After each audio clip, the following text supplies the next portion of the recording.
And a lot of the time it's people that mean well. They don't want you to fail. They don't want you to experience disappointment. They, want you to shoot your shot, but not too high because they don't want to be feeling silly for telling you to have gone for something that you're not quite qualified for. But in this day and age, actually, the advice is completely the opposite. The advice from really successful people is shoot your shot and learn along the way. Welcome to the third season of the Simple and Smart SEO Show, the podcast dedicated to empathy-driven, brand-building SEO. I'm your host, Crystal Waddell. I leverage my obsession with user experience to help business owners just like you optimize your website with confidence. Thank you so much for being here.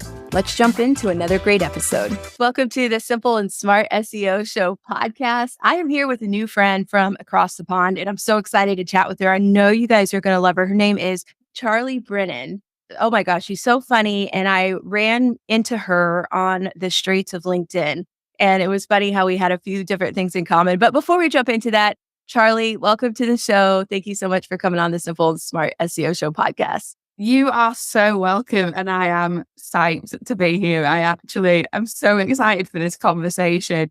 After our 5-minute pre-recording conversation, I feel like this is already going to be a hit. Yeah, I know. I think that's what's really great about not only podcasting, but like LinkedIn and just social media in general. When it's really done well, you feel like you've made a new friend online. And I think that can even be true on the business side. I'm glad that you're here. And I want to tell everybody the reason why Charley got my attention initially was because in her profile, she has one simple mission. That's exactly what it says. It says one simple mission: to make PPC more accessible and to inspire the underdogs. And if that didn't speak to my soul, I don't know what could. So could you tell us why that is your mission, how that came to be? Yeah, of course. I think, like anything, I think you have to understand your purpose, your reason why, whether you are knee deep in Simon's the Next podcasts or those types of really inspirational people that are like, hey, once you found your why, everything's easy. Ultimately, not everybody's why is super, super easy, nor is everybody super, super clear. But for me, I guess I've always been somebody that people massively underestimate, whether that's because of my upbringing or I've never quite fitted in the mold of the places that I've been, whether it's my attitude towards certain things. There's a lot of people that struggle with certain authority types, and I quite happily fall into a bucket of those people. But yeah, I think ultimately it comes from being underestimated and actually the impact that can have on your own ability to see your potential. If you have got people that are more advanced, more experienced, more everything than you, underestimating you and saying, I don't know if you have the ability, I don't see you have the ability, you're never going to really be equipped with beliefs that are conducive to wanting to grow yourself. You're jam-packed with a bunch of limiting beliefs. Yeah, it has come from own personal experience, certainly, but the PPC side of it is, I guess, to be honest, I'm not a super technical PPCer, right? Obviously, SEO side of things, you can be one or the other, you can be both, but there is almost quite a clear divide of there are two components to it.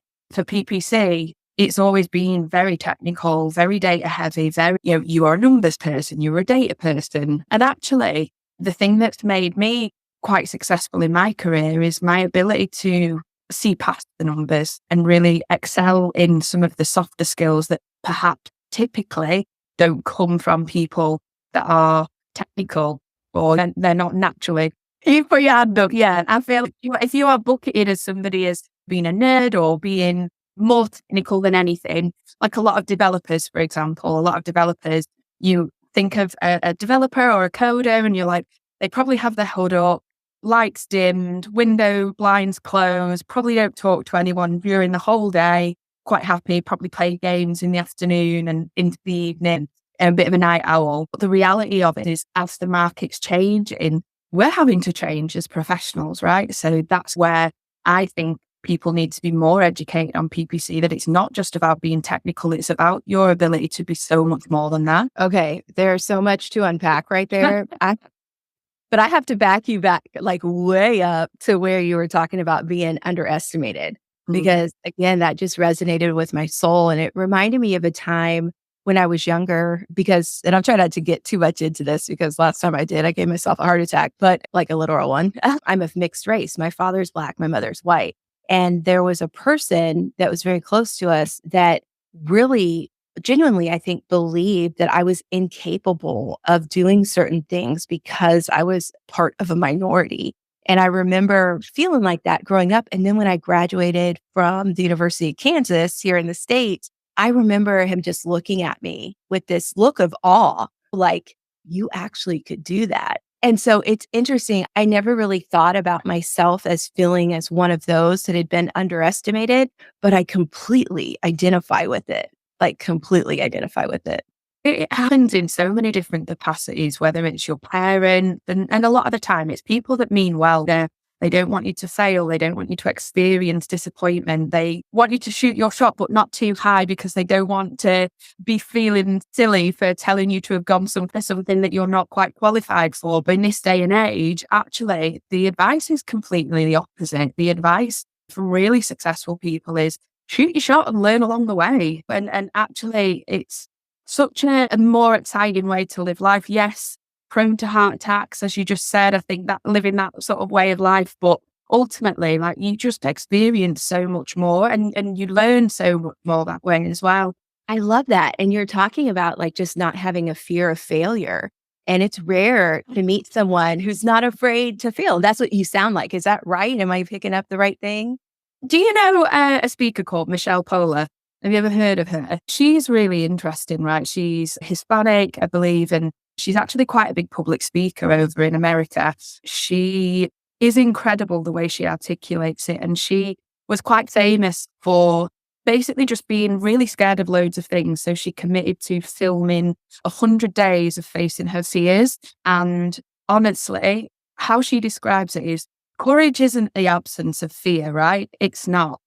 Fearless is not what we're aiming for, because fear is good. Fear tells you you're human. Actually, true courage is actually going after things in spite of being scared and actually being brave enough to tackle them in spite of the fear of failure. That is so awesome. I'm definitely going to look her up. And so speaking of making big moves and shooting big shots, you were speaking at Brighton SEO over there in England. Is that correct? Yeah, so I spoke back in the Brighton conference in April, and I spoke on the power of storytelling, actually, of all things.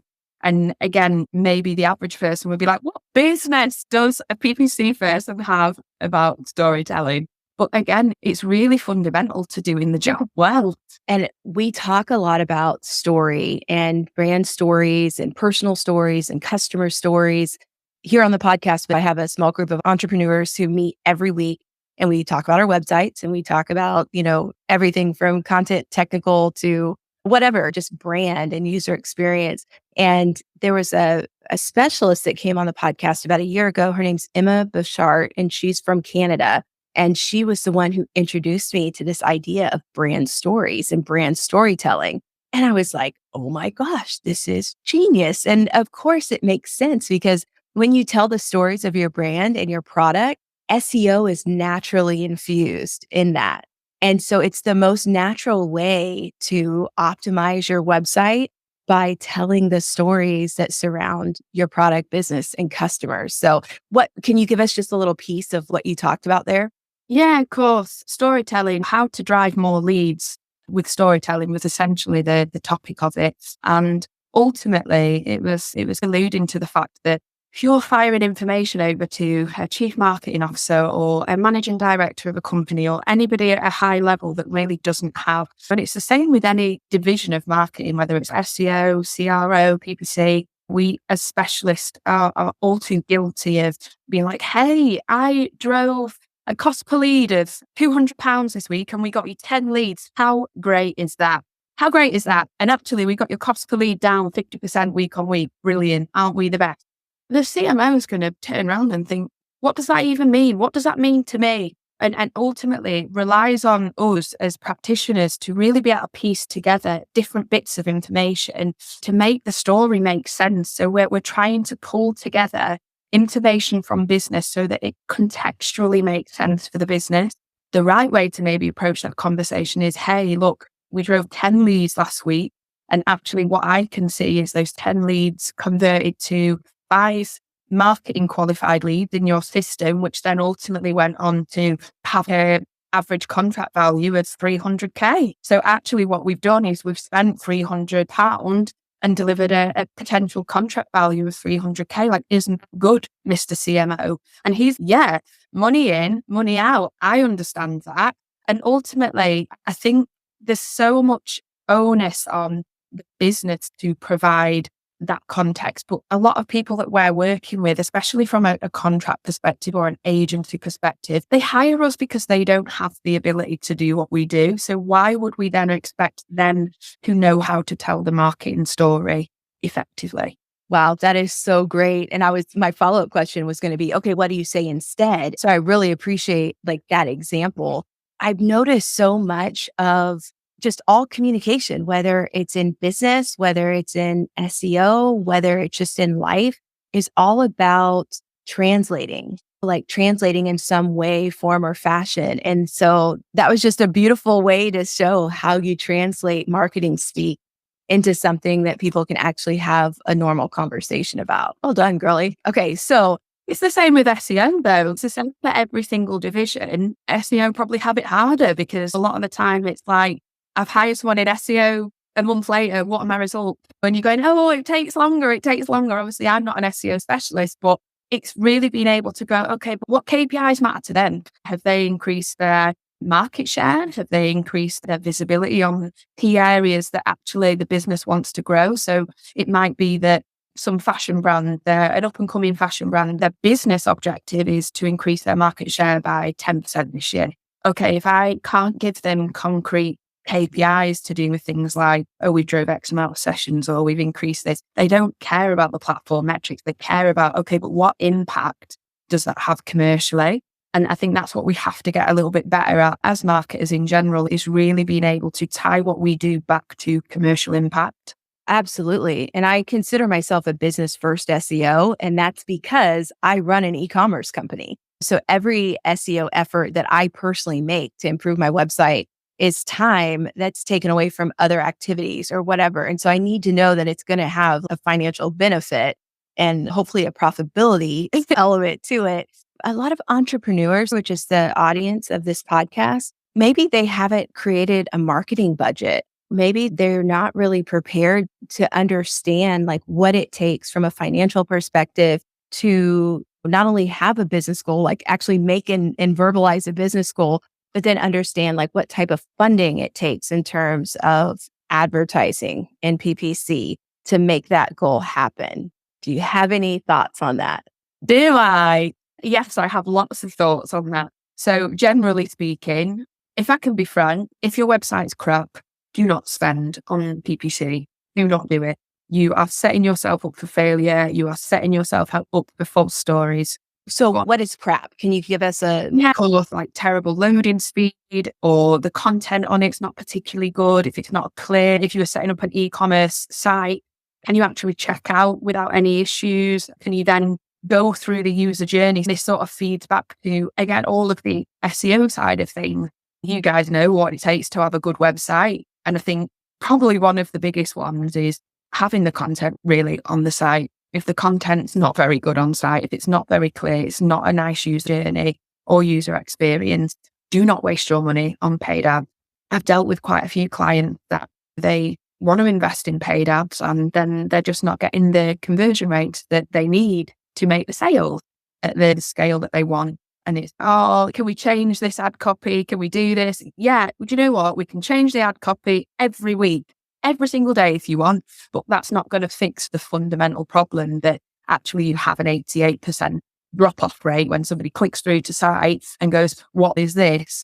It's so annoying. Why isn't it loading? Oh my God, where's the thing that I was advertised? It ultimately is, how does that all piece together? Would somebody consider doing paid ads with a very basic website? Yes, absolutely. To put it quite simply, it doesn't have to be all bells and whistles. It doesn't have to be a 100k site. It can still be like a Wix whatever or a WordPress whatever site for all I care, as long as the user experience, the user journey is as frictionless as possible. That's the simplest way I can put it, really. Okay, so let's assume that we don't have a crappy site with all of those issues. So then how do we create a budget and how do we create this plan for a successful PPC campaign? So most PPCers worth their way in anything will generally do a sort of free of charge consultation to see if it's worth their time and your time. If they don't, that's an immediate red flag for me anyway. But yeah, so reaching out to anybody within your network or people that you know that can connect you with those types of people, getting that initial consultation and trying to understand the actual search demand, so the product or service you are selling. It's at that point really that you can start to understand, okay, how much money am I going to need to spend? So there's a couple of factors that play. So it's search demand, which again is not a new concept from an FCO perspective. There's a great website called Google Trends. I'm sure plenty of your listeners may already have used it, but within there you can look at a country level on a very rudimentary level, like what the demand is and how it's trended over time or certain phrases. So say, for example, if you were a tech services company, you might be like, okay, IT managed services in Canada, like what's the search volume trends like, so that it will give you that information free of charge. What it will also do is it will show you other related terms. So this is purely on the basis of you not having somebody do that for you. So that's all what you can do on your own. When you do engage somebody like myself or any other sort of PPC freelancer, they can pull the information down to how much is the average cost per click. So it's basic, simple maths, in all honesty. So we look at what the average cost per click is, roughly what the amount of impressions are, the average click-through rate for that industry, which you can find on things like WordStream that's released, I think, once or twice every year. They update it. You can look at the average click-through rate for things like Google Ads, Meta Ads, split by industry. So this is somebody that's never run ads before. So all you're doing is going, if search is at X amount, average click-through rate is this, how many clicks is that going to drive? Okay, fine. How many clicks times the average cost per click? Roughly, that is what I can expect to spend a month. So that's how we start pulling together what a budget should look like. There's another factor in that would be how do you work out what your target KPI should be? A lot of people say that your budget shouldn't be any less than double what your KPI is. It's really hard because obviously it depends. Are you a transactional business? Are you a lead gen business? How good's your conversion once it hits your sales team? So there's so many other things to that. So if you are just trying to say, okay, Mr. Customer, this is your budget and it's been worked out based on if you were to achieve the benchmark average click-through rate, roughly you could spend X amount. Now, usually when you launch new ads, it will take a time period to start spending at that level. And obviously it depends on the quality of your ad copy, how competitive the industry is. Again, somebody like myself will be able to, by keyword, actually see how competitive each of these terms is. So that is basically saying how close to that top end CPC will you likely be pushed because somebody else is bidding on it. So you can see competition index rate within Google Ads. So none of this is finger in the wind, so to speak. It's very much based on Google data. Today I feel like £5 cost per click. Although arguably that's exactly how PMax operates, but we won't go there. Yeah, so there is a whole database of data that Google trawls. It goes, okay, there's average 40 searches a month for that term. This is the average cost per click. This is the average click-through rate. So this is what you can expect. So that's, I suppose, on a very basic level, how we would put together the budget. When you set up Google Ads, a lot of times they say, hey, you can meet with a Google Ads person. What do you think of that? One, don't do it. Yeah, I'll be honest. I think until you are FTSE 250 company, is FTSE global? Or is that just UK? I think that's just UK, but tell me what that means. Yeah, so it's to do with the size of the business. So it's to do with the, like, where they're listed on the stock exchange, how big the business actually is in terms of revenue. So I don't know what would be there's the stock exchange, the stock market, the biggest companies, right? So you've got the likes of, I don't know, pick a big company in America, pick Walmart. So Walmart probably spend an absolute obscene amount of money on advertising. So their Google account manager is worth their weight in gold because we'll go, hey, this is somebody that spends a ton of money with us and allows us to pay all of our staff and have our nice fancy meals out and all the new stuff that we want to buy for the office and label it with Google. So Those are great account managers because they are fundamentally tasked with helping them achieve their business goals. Unfortunately, the further down the ladder you go in terms of spend and business size, the less helpful the Google reps tend to be. And it's not through any fault of their own, other than most of them are outsourced to call center farms in India or Europe or the US or wherever it might be. And their only job is to just answer the question and to sell the product.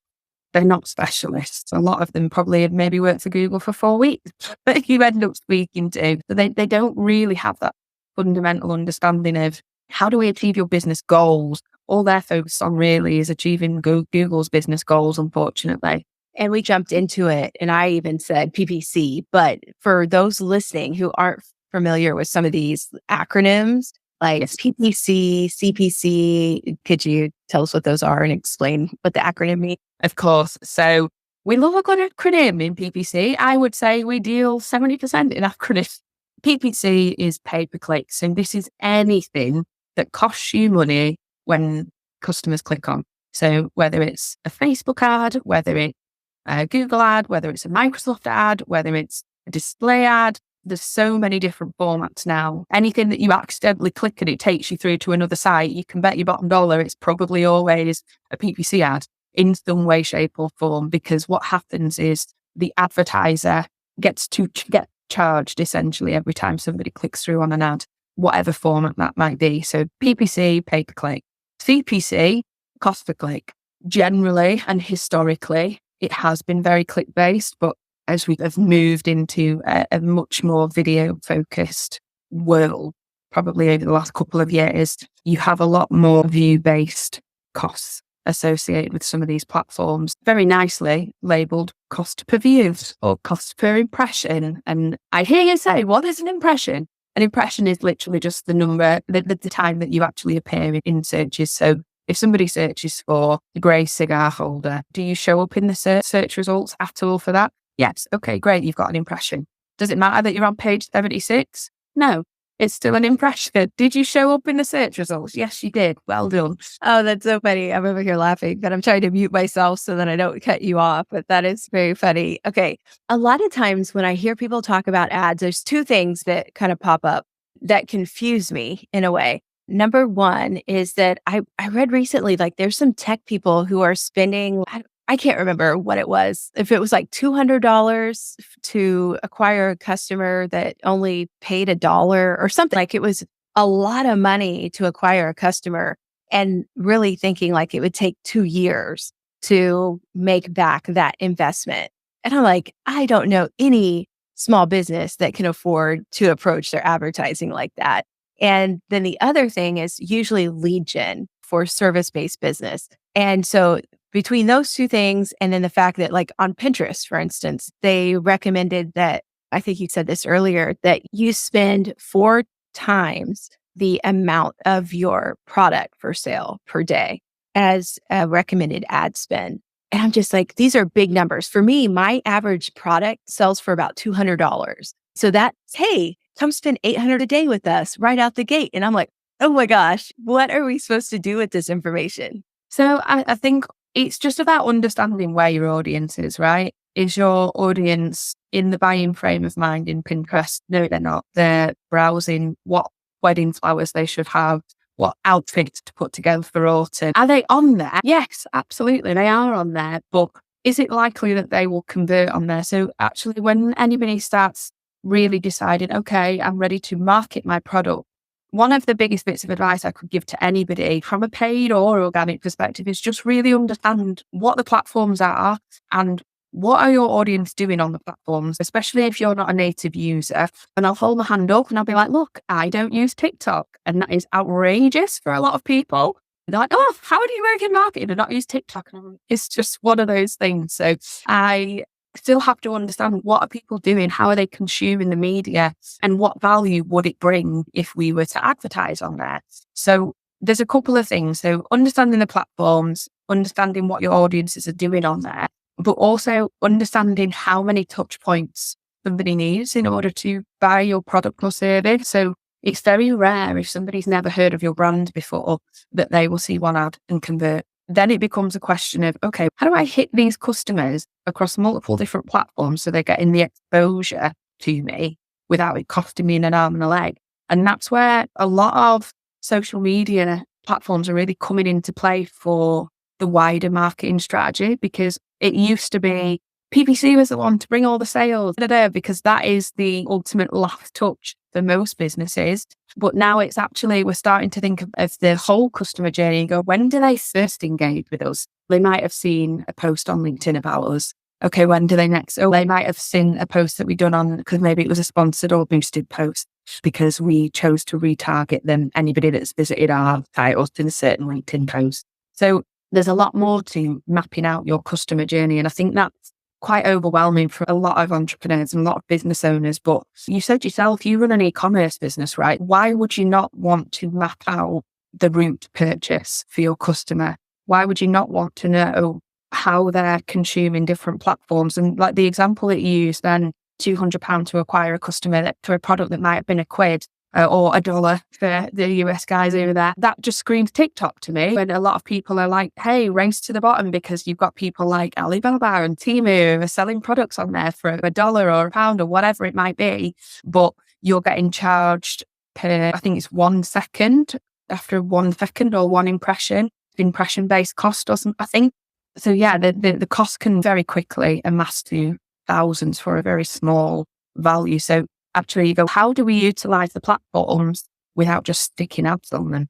That's when it starts getting interesting, right? Because it's really forcing a business's hand to think outside the box. Because what used to be a marketing funnel, your traditional funnel, is now Mr. Messy. So it's so important for you to understand, okay, if we can't get paid to work on there, let's shoot our shot organic. Let's see what we can do. There's been some incredible organic content on TikTok. And I say this as non-user because it makes its way to Instagram, where I like to consume my TikTok content. Like, we don't have the budget to do that unpaid, but why should we not attack it from an organic perspective? And a lot of that, again, is just based on fear of the unknown, fear of not understanding how the platform works. But the beauty of the organic side of it is it doesn't cost you anything except your pride. Yep. And a little bit of time and research and actually putting it together. That's the lowest barrier to entry for an entrepreneur to get their brand exposed online. Jonas Sickler, who works over at Terakeet in the US, he came on the podcast and talked about owned asset optimization, which is a super fancy name for this thing that I called perfect product promotion. But owned asset optimization, I like it much better. It's like where you take your owned assets, which are like your graphics, your website, just the things that you have ultimate control over, and then you distribute them across the internet. And that's what I've been doing for years. And it's the ultimate organic approach, where a lot of people say, oh, you don't have to be on every platform.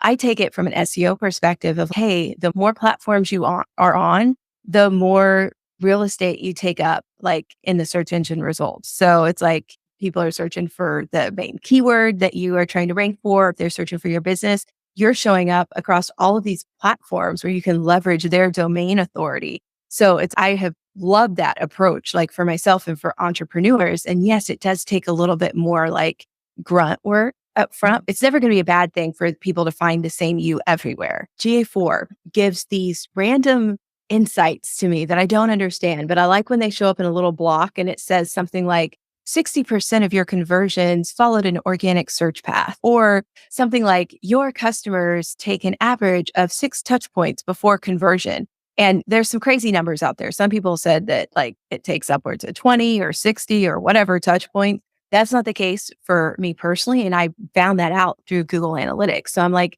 if someone's listening and you can access your Google Analytics, look for that statistic. I'm not sure where to find it. What I used that information for was to say, okay, if it typically takes 6 touch points, then what are the 6 touch points? And because I'm close to my customers and I have conversations with them, mapping that out has been fairly easy.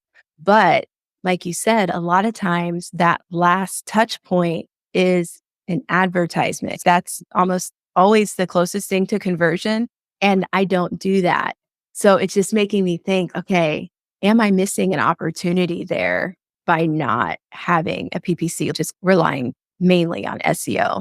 Would you pull in some more work and sales Possibly. But again, it just totally depends on the competition there. For what it costs you now to acquire a customer, that cost would only go up, right? So if it's already like quite a fine cut ratio, that's the question you've got to ask yourself, okay, do I actually have the budget to scale?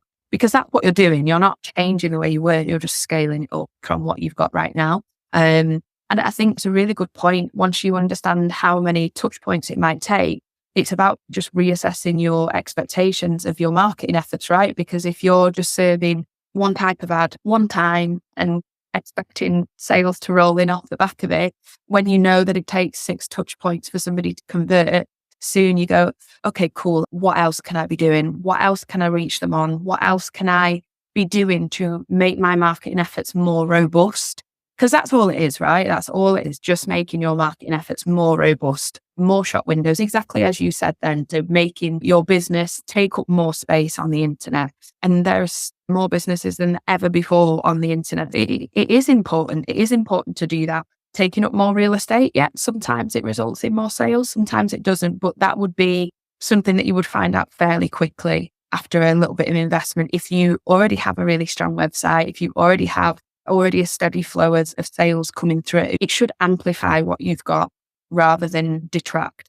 So all of a sudden, if you are looking at your Google Analytics and you're like, hey, PPC now accounts for, 30 sales a month, but all my SEO sales have gone. You'll be like, actually, I'm just optimizing my SEO sales. So it's really about taking small and concentrated efforts, especially when the budgets are a little bit small. One thing with smaller budgets is that the data just flows in a little bit slower. So that can sometimes be a challenge. If you are a business owner, an entrepreneur, and you are strapped for cash from a paid ads perspective, just know that it will take you longer to learn the smaller your budget is, because Google deals in data, as do all of the bidding platforms. They deal in data. So the lower your spend is, the less data they are able to pull through on a daily basis, meaning the less they are able to piece together that journey and go, okay, when I spend this happens. When I spend this happened. That's not to say go spend 10 grand in one day. Definitely don't do that. That is not me advocating for lunacy. But yeah, it's just to be mindful that with every option you choose, there will be an opportunity cost to it. That is so amazing. Okay, so who is like a best fit for working with you? And if they would like to work with you and learn more about you, how can they find you, Charley? Oh, if they want to work with me, it's a terribly sad story that I am up to my eyeballs in it. They can't, even if they wanted to. I'm really sorry. Unless you are Nike or Adidas, those are like up there with some of my dream clients to work with. If you're listening to this and you work one of those brands, holla, baby, in the most cringy way. No, in all seriousness, people want to find me. Typically, I would say LinkedIn is the best way to find me. Honestly, if you want to start following me on Instagram, do it. I tend to post mostly about my inability to stop drinking coffee and my son generally. Yeah, nothing work related too much on there. So LinkedIn's the best way to find me. But there are some really exciting projects that are coming up, which hopefully will start echoing across the pond, and you'd be like, oh, I heard about this girl on this podcast ages ago. She was at that conference. And I don't know what you can actually translate out of that little mumbled heebie-jeebie that I just gave you then, but ultimately, I'm planning to launch a performance marketing conference next year in my hometown of Manchester in the UK. Yeah, it's super exciting. I also plan to launch a PPC apprenticeship that is government backed. So that will be coming out at the end of this year, with the learner cohort starting the start of next year, I believe. So there's some really big things happening. But ultimately, you asked me at the beginning, inspiring the underdog, what does that mean? Like, where's that come from? It's honestly just trying to give people what I didn't have. Maybe that's the mum in you. Maybe it's not wanting people to struggle the way you struggled, but also seeing a problem and going, hey, I've got a solution. It's not that I'm not fearful of failure. I just think, if not me, somebody else will do it. So why not me? I think that's what we have to start asking ourselves a little bit more often, right? Is why not? What is the reason not to do something? What is the reason not to try PPC or not to invest in your website? What is the reason to not take that chance on a business venture?